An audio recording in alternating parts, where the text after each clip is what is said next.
Hi guys, welcome to the next podcast of Black Yarnin. Tonight I've got Jill West, who I'm so happy has been able to join us tonight. Hi Jill.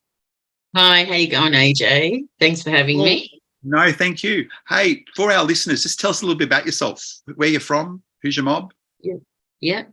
So I was born in Victoria, Williamstown, and I am a proud Bunurong woman from Point Nepean and a proud Palawa woman from the islands of Bass Strait in Tasmania. And I've basically worked within the Victorian community for 20 years. A lot of that time was 13 years in Centrelink. Don't hold that against me. As an Indigenous service officer, helping community navigate that system that's so complex, and having our people just to have some trust in that system, as we have many of our people that don't have trust in the federal government system or any government system. So I tried to support them in that way. So very proud Aboriginal woman wanting to help our people have a voice and be who they want to be. And you run your own business? What's your business called? Yeah. So my business is actually called Nomuckerlener, Indigenous Cultural Consulting and Mentoring. And Nomuckerlener is our Tasmanian language word for Stingray, which is our Tasmanian totem. But I just use Jillian West, Indigenous Consulting and Mentoring, because Nomuckerlener is a little bit hard for some people to say. And what I do is I basically run Indigenous cultural awareness training. So history of Australia, the offensive terms and myths, how to work with Aboriginal and Torres Strait Islander people in our two worlds, and how to have non-Indigenous people understand that cultural obligation that we have in that contemporary society. I go through the difference between acknowledgement, welcome. I talk about the Kulin Nation and the mobs that make up the Kulin Nation. I talk about the flags, what they mean and what the colours represent for Aboriginal and Torres Strait Islander people. I also talk about social indicators, so health, education, housing, justice and employment. And we just break down barriers and have a yarn about, got any questions that you haven't felt comfortable to ask, you can ask me. This is a safe space, and I just want to teach you. And we talk about intergenerational trauma. So we go through a lot of things within my training, and I just say it's about educating. Yeah. Do you find that people are quite receptive of what you're actually doing? They love it. I have the occasional person say, I thought this was Aboriginal training. You don't look Aboriginal. So I just say, as we were yarning before, I just say, listen to the stories of myself I will tell you, and learn about assimilation and colonisation, and then you'll understand. So a lot of the questions are the colour of my skin, but they put it really respectfully. But the other big question is, it happened so long ago, why do I have to say sorry? Because it happened so long ago and we didn't do it. So I explain that to them, didn't happen that long ago. 1967, we were allowed to vote and be part of the census. My grandfather went to war from 1940 to 45 and came back and still couldn't vote and wasn't classed as a citizen after he was a prisoner of war. So that's what I talk about, that it didn't happen that long ago. Into the 70s, we still had exemption certificates saying this is your chance to live like a white man, How do you think reconciliation in the country is actually going at the moment? To me, in my space and what I do and who I talk to, it's amazing. But then when I look at posts on Facebook from Australia Day, Invasion Day, I can't believe what people are saying. And I'm thinking, am I in a bubble, or why aren't I coming across all these people? So it's like there's a cohort of people that don't understand and don't want to understand. But then the people I train and teach find me and come to me, just like you, and want to learn. And I'm like, how big is the people that don't understand? What does that look like to the people that do want to understand? I can't get those numbers or the balancing of those scales, if you know what I mean. Like, when I saw those comments on Facebook about Australia Day, when no entertainment was going to be because the pubs were being respectful and not playing entertainment, people were like, well, I'm never going to your pub again. Can't believe you're doing that. They get everything for free. And I just wanted to scream, you can't have music. We lost our ancestors. We had people killed, massacres. But I didn't, because, like, you can't educate stupid, if that makes sense. And my dad always said that. And if I could have some time just to tell you about my dad too, because he's the reason I'm actually here. Yeah, that was one of my questions. Tell us a little bit about your dad. So my dad, Japanangka Errol West, was born in Launceston, and he was pulled out of school in grade 5. That was the last formal education he had due to the racism, because my grandfather had black skin and no one would give my grandfather a job. So my grandparents had to do seasonal work, pulled the kids out, travelled everywhere. By the time my dad was 20, so he'd got a few jobs on the island in Tasmania, come to Victoria when he was 20. He married my mum, become a teacher, masters in teaching, and doctor in Indigenous philosophy. And he was known. Could I just read you a little bit of what they spoke about my dad, what they said about him? Sure. Japanangka Errol West was an advocate for Indigenous rights and a valued and strong contributor within higher education. He was known for his strength and conviction and was referred to as the intellectual warrior. West was also a man who was prepared to confront institutional and societal prejudices in the interest of restorative justice and recognition of Aboriginal sovereignty. He served in a senior position within the National Aboriginal Education Committee and was an active participant in international debates. West lectured at James Cook University, the Australian National University, Southern Cross University, also Melbourne University, where he worked until he passed away, which was Southern Cross in Lismore. So I follow next to his footsteps. My dad passed away at 53.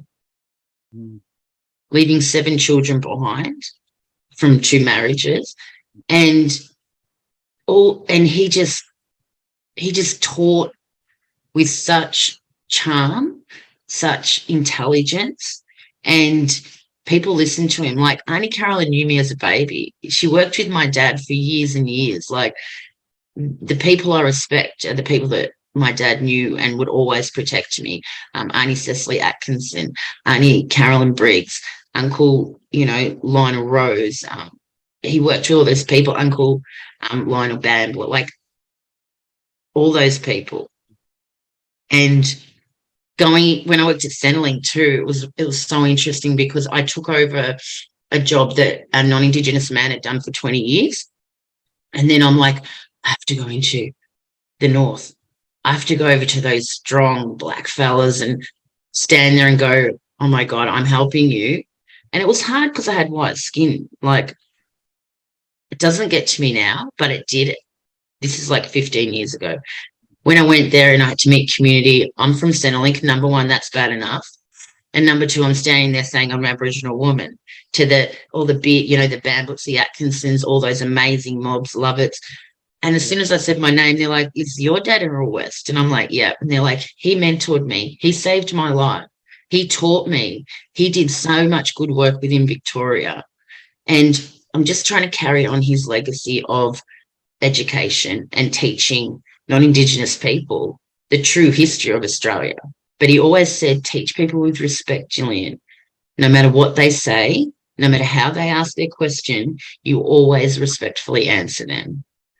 So I feel so lucky to have my dad, that he hasn't been here for 28 years, 23 years, but he teaches me from the dream time every day.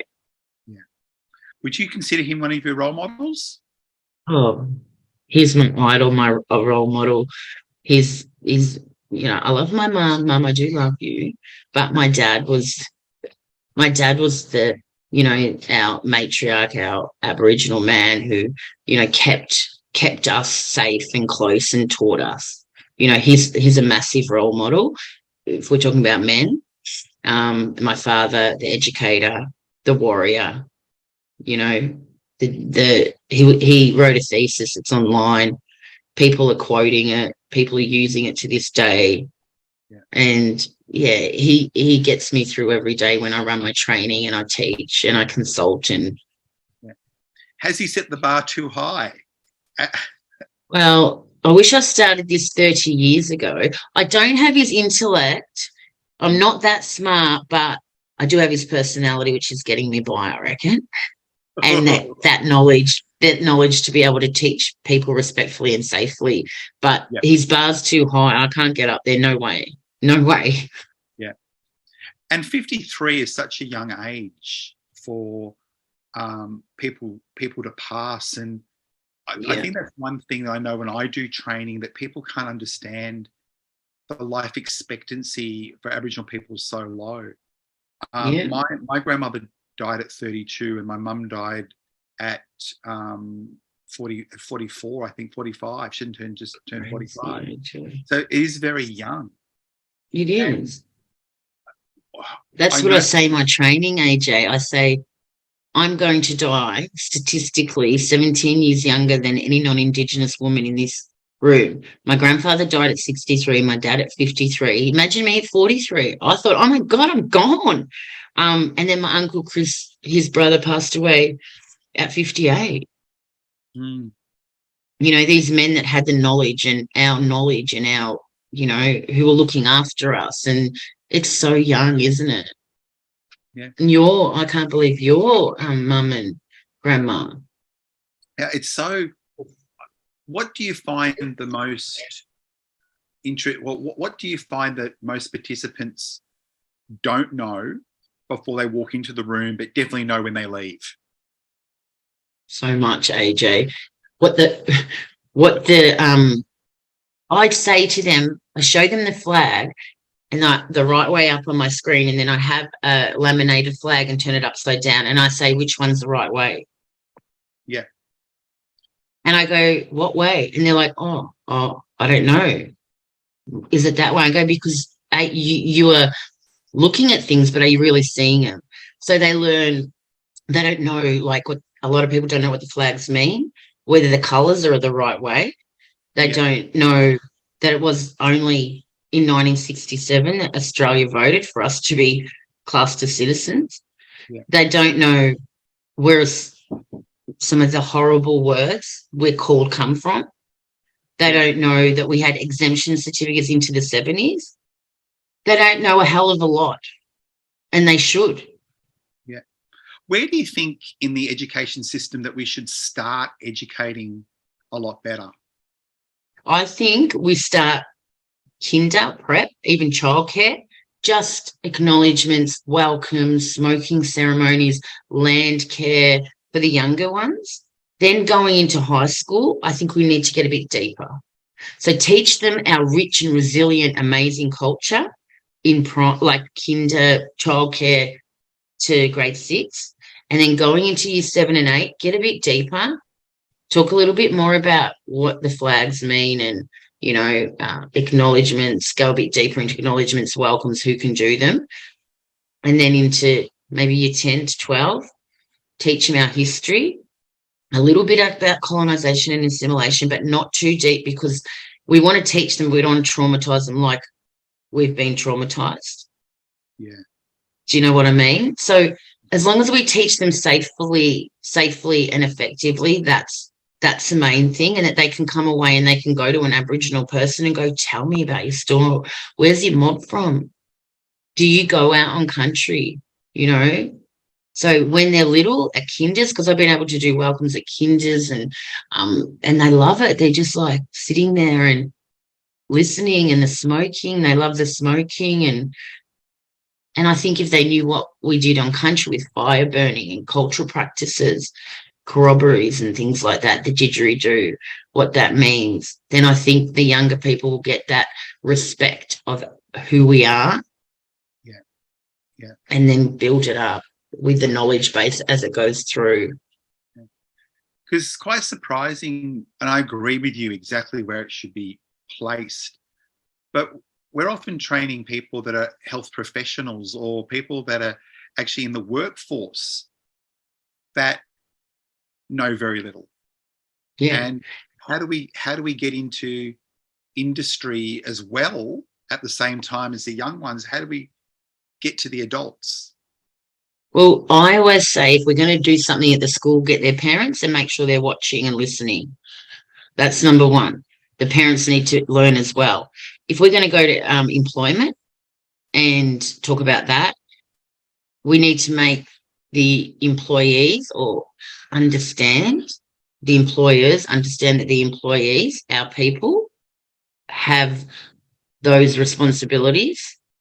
And I always say to them, when I finish training, it's now your obligation to teach what I have taught you, not culture, but the history. Yeah.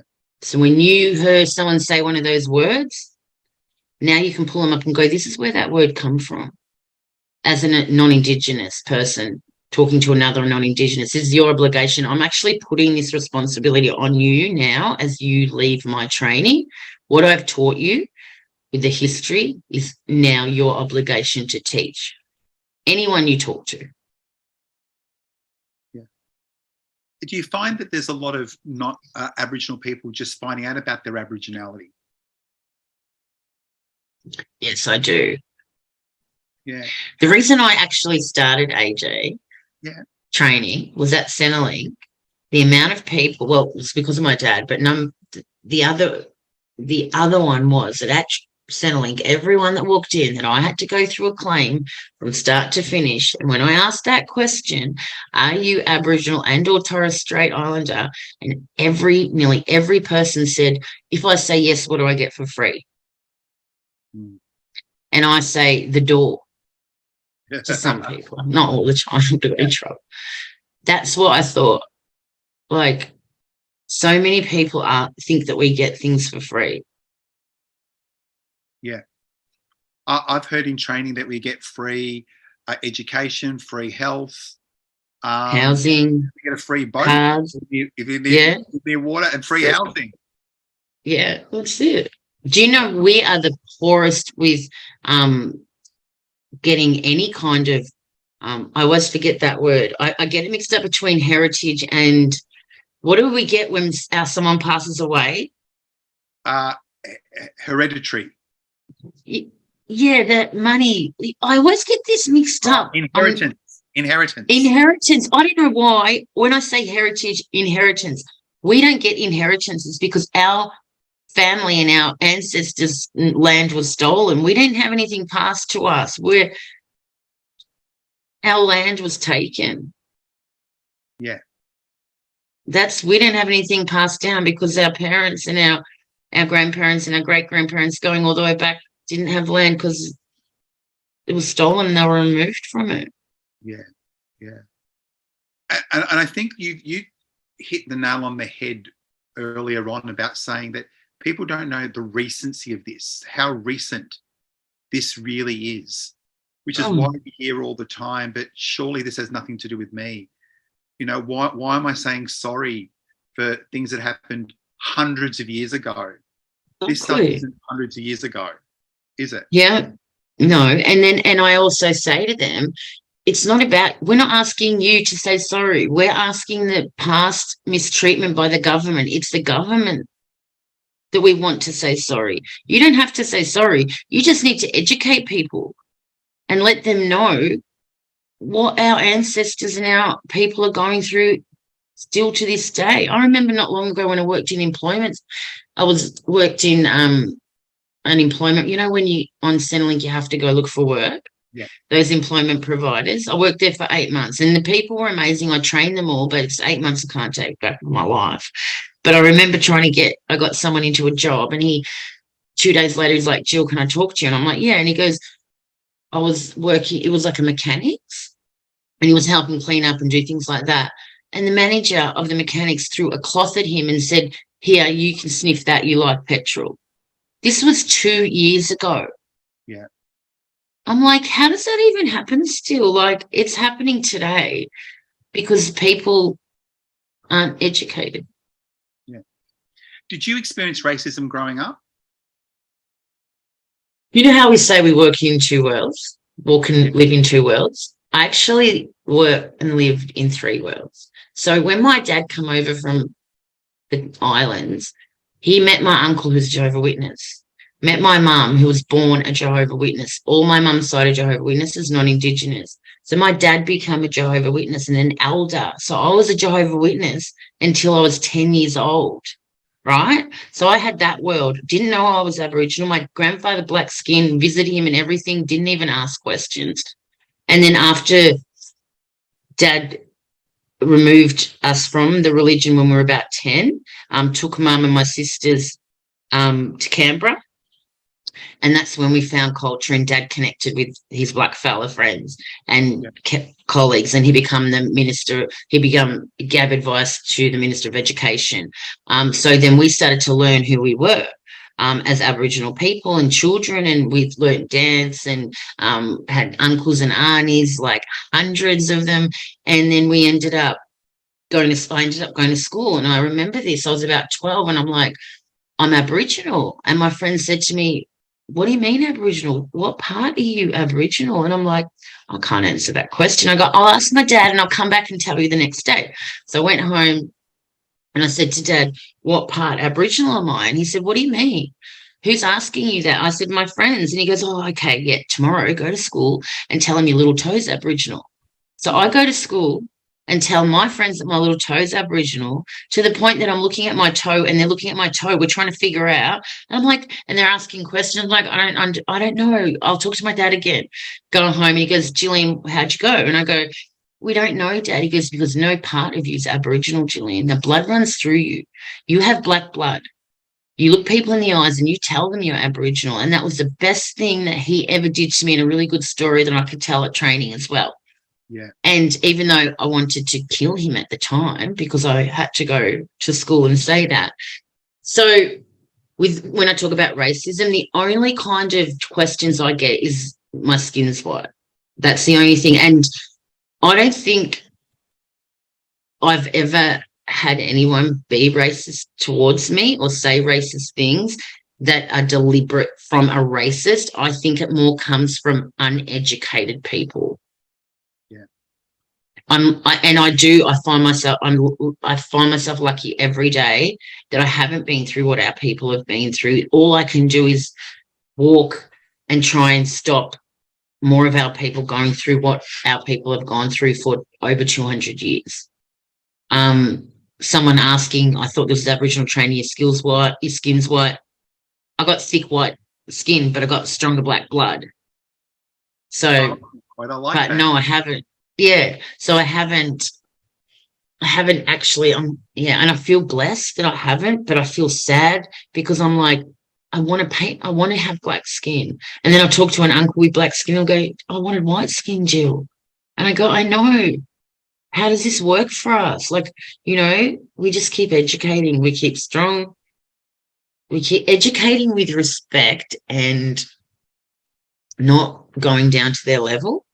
Is the best revenge that we can do. And thriving and healing is the best revenge that we can get. If we want to talk about revenge, I'm not a psycho, but do you know what I mean? Yeah. A question I've got is, if when you're a kid, what did you want to be when you grow up? We don't want to be teacher. Okay, yeah. Always wanted to be a teacher like my dad, because he actually taught at a school we were at as well. We moved to Colac, and I used to watch him walk around the classroom, and I'd watch him when he's teaching people. Me and my twin would go and look at the door and watch him teach, and he was just like this 6'5" man that, like, he'd walk around, and then, like, I remember this beautiful girl with special needs. She would hold his hand and walk around with him all day, and me and my twin would be getting jealous, and I'd be like, I want to do that one day. I want to be a teacher. But I was blessed to get pregnant when I was 20 and have a beautiful boy that I brought up on my own, and I couldn't go to uni because I wanted him to have everything. I couldn't survive paying for his education and giving him what he deserved. So I put my teaching on hold. I didn't do it. And I find myself at 50. Last 2 weeks ago, I was 50. And I have been teaching. I just don't have the qualifications of a teacher. But I've always wanted to be a teacher. Yeah. It runs in the family then, eh? It really does. It really does. What's your son doing?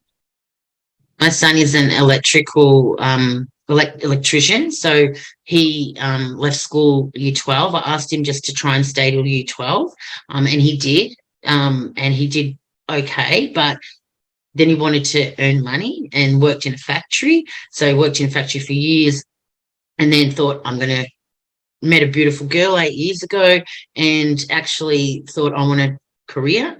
I'm going to be an electrician.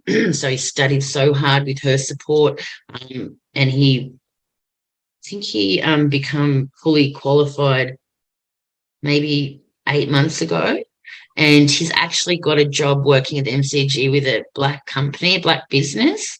And I think they're called Spark.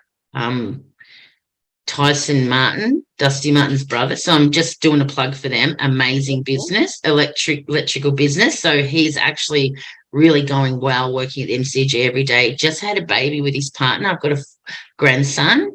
So he's 4 weeks old. Congratulations, Nana. He's beautiful. And my son plays footy. My son has got his shit together, if I can say that word. But he found it hard to identify because he had white skin. Yeah.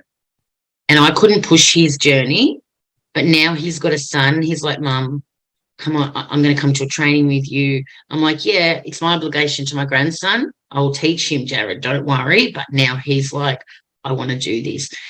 But his partner that he met, when he went and met her mum, they were sitting around the table, and Georgia, his partner, said, oh, Mum, Jared's Aboriginal. And she's like, oh, really? And my son's got a quote that my dad wrote on his ribs.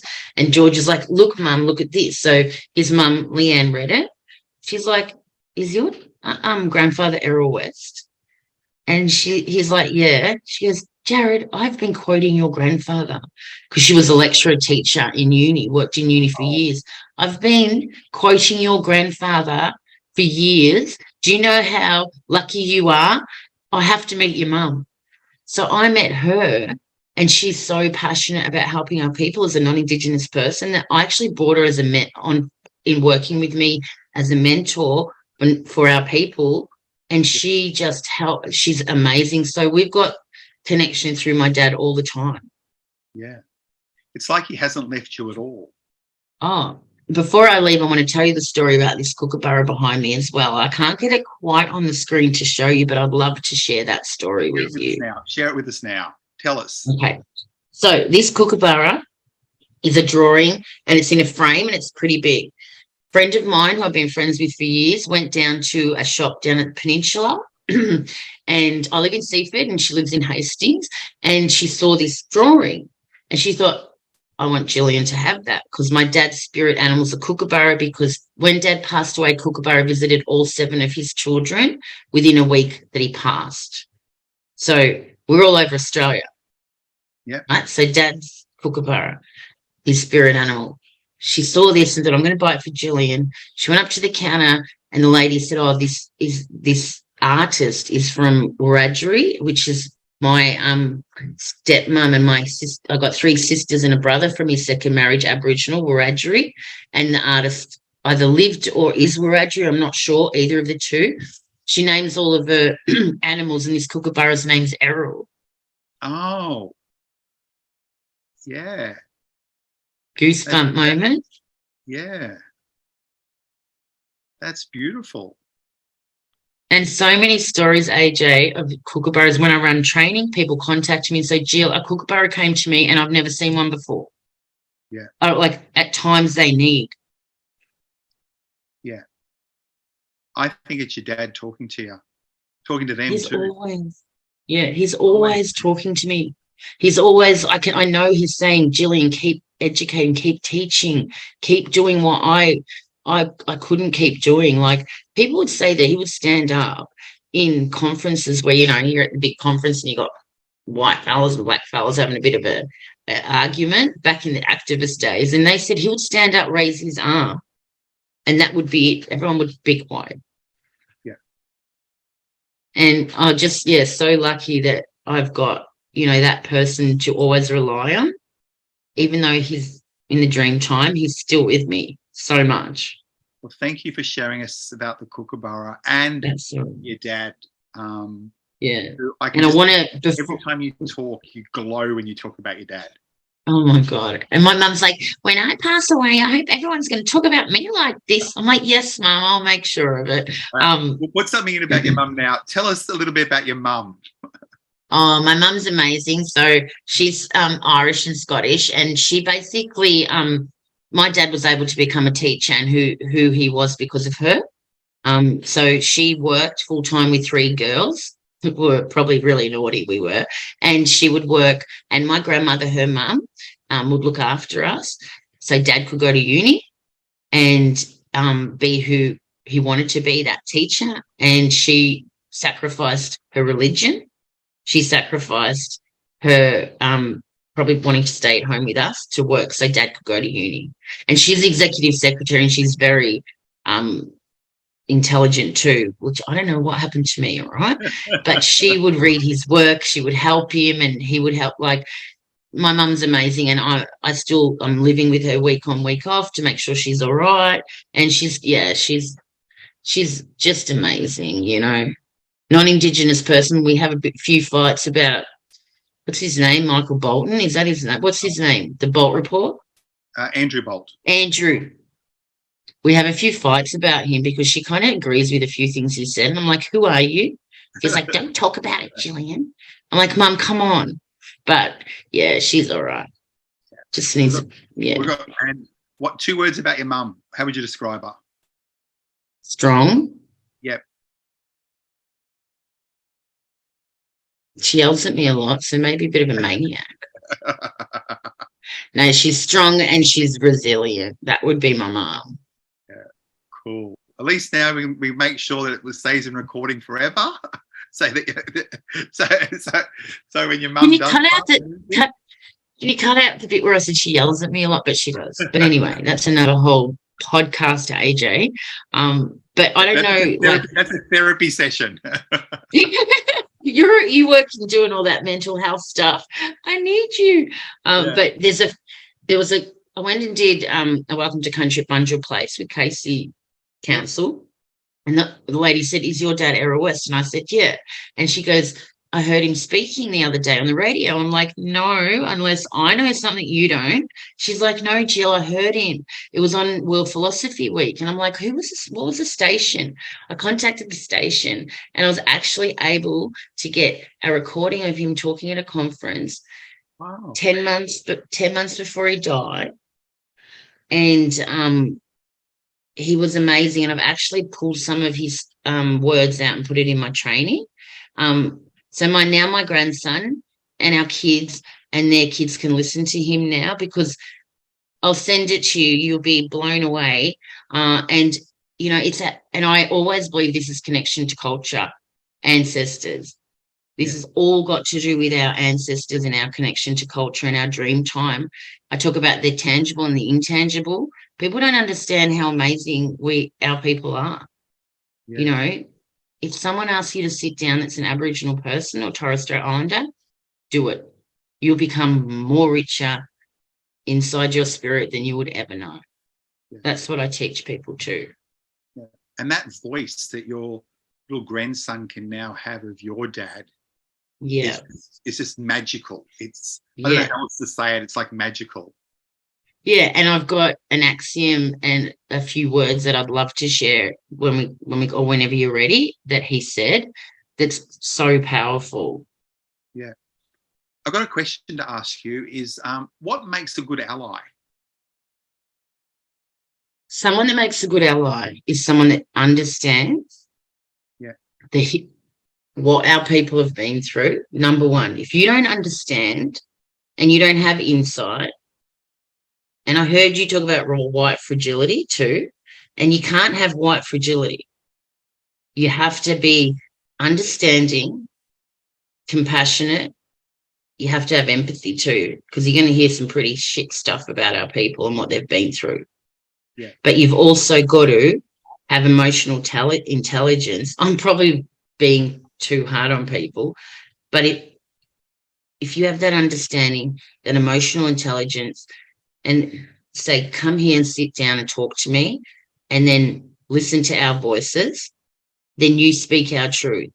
Like, a good ally is someone who speaks not for us, but on behalf of us, and teaches people about the true history. Yeah, I agree with you. I also extend it to making sure we've got platforms as well to have our voice. Yeah. spoken to, not just giving us opportunities, but giving us a platform to actually do that. Yeah.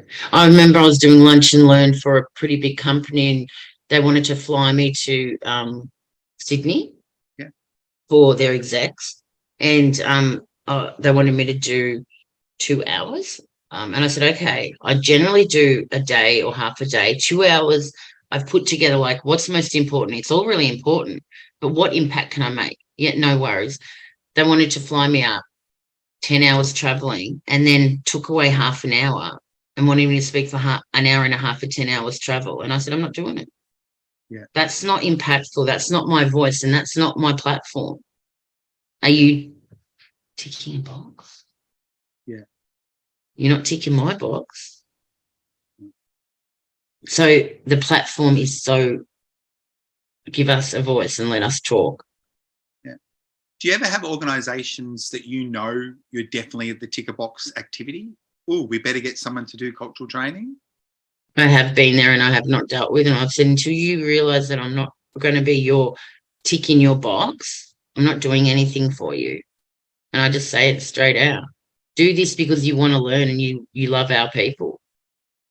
Yeah. And it's about loving our people, loving our culture and loving who we are.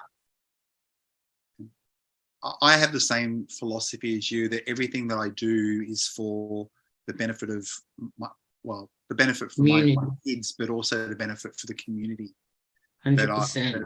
that I want to be able to follow me. And I was going to ask you, how do you define leadership? Leadership is when I can say to you, I'm stepping back and I want to watch you thrive. I'll teach you and I'll help you and I'll mentor you, but I want to watch you up there and do this. This is about you, not me. Leadership isn't about me. It's about the people that we're mentoring, and to get them. I would love to have this business built so much that I've got 50 community working with me and doing what I'm doing. Because not only what we do, I don't know if you feel the same, AJ, but what I do when I run training is it gives me cultural strength. Yeah. It gives me a strength that I just feel like no one's going to get to me. So I would love community to work and, work and do what we do, because I think that's so powerful for them. Because a lot of our people, not a lot, and I'm only talking about people I've met, so I'm not talking about people I don't know. I would never do that. But some of them don't know our history even. Yeah. Because they weren't taught at school, and, some of our mums and dads don't want to talk about it. It's too painful. So I think I get off track when you ask me a question. I think I go on a tangent. And I think, did I even answer his question? Part of this is about our Black Yarn, and is about exactly YarninBlak. So you everything you've said is so beautiful and magical for me to hear. I'm sure our listeners will be doing the same thing. I don't know if you've realised, but we have been talking for nearly 50 minutes. Oh, my goodness. Okay. So I want to throw back to you in your final comments to tell me the quotes from your dad that you want to add. Yeah. Okay. So I'm just going to... So he said, it's not your right to understand, but it is your obligation to accept difference. It's not your right to understand, but it is your obligation to accept difference or newness. And then he goes on to say, had we had the capacity to do that, I believe no weapons of war would have been created. So he's talking about non-Indigenous people. I have a belief that the 200-year war in this country has remained non-violent because of the deep love of human life that my elders and ancestors had for people of difference. And it was not until the women and children were murdered and poisoned, and I'm going to cry, I think, that our men struck back with overt violence. And don't point somewhere in Victoria where someone speared a sheep. Get real about philosophy. He thinks it's funny. What man wouldn't protect his family, his future generations, and his beloved? Have you ever heard anything like that, AJ? You've got me tearing out. That is so beautiful. That is so beautiful. That's the man. Everyone will know him. I know that people that listen to this will know Errol West, Japanangka Errol West. He fought so hard for culture and education. And I'm going to get you to give me some links as well to put on when we put on the YouTube channel for people to actually do more further research, so they actually get to know who he actually is. Yeah. As a person. And he's done a couple of poems in what's that book, Kevin Gilbert, Inside Black Australia, I think it's called. Yeah. So his few poems in there. So I'll send you links. Also, there's a song that my auntie and uncle wrote for him, Songlines of the Moonbird, of him going back to the ancestors when we spread his ashes. Song. I love that song. That's written for my dad. If you see the front, read the writing at the front. It'll say it's for it's a poem that he wrote, and it'll say Japanangka Errol West, just a few words of it. And they're teaching that song in language on Flinders Island, where my auntie and my uncle unfortunately passed away, but she's still continuing teaching and that song in language. So that was written for you. Wow. See? Wow. The last thing I want you to do is I'm going to give you a bit of a platform for a minute or two. And what would you like listeners tonight to walk away with? I want them, non-Indigenous listeners, I want you to learn as much as you can from our people, whether it's in a training environment, in a classroom as a teacher or a parent, sitting in a pub, out in a beer garden, at a festival. If you have the chance to talk to a First Nations, Indigenous, Aboriginal, Torres Strait Islander person, please take that opportunity and listen to our voices, because that is the truth. Any Aboriginal or Torres Strait Islander people here, I hope I didn't crap on too much, but I'm always here for anyone that needs me. But I pay my respects and I acknowledge all Aboriginal and Torres Strait Islander people that are with us in any part, whether they're in the dream time or they're listening to us tonight, AJ. It's all about community. Yeah. I want to say thank you for joining me. It's an honor to have you on. And I'd love you to come back in another podcast for a part 2. Let's see what people say first, AJ. Let's see the response. Yeah, no, I'm sure people will love it.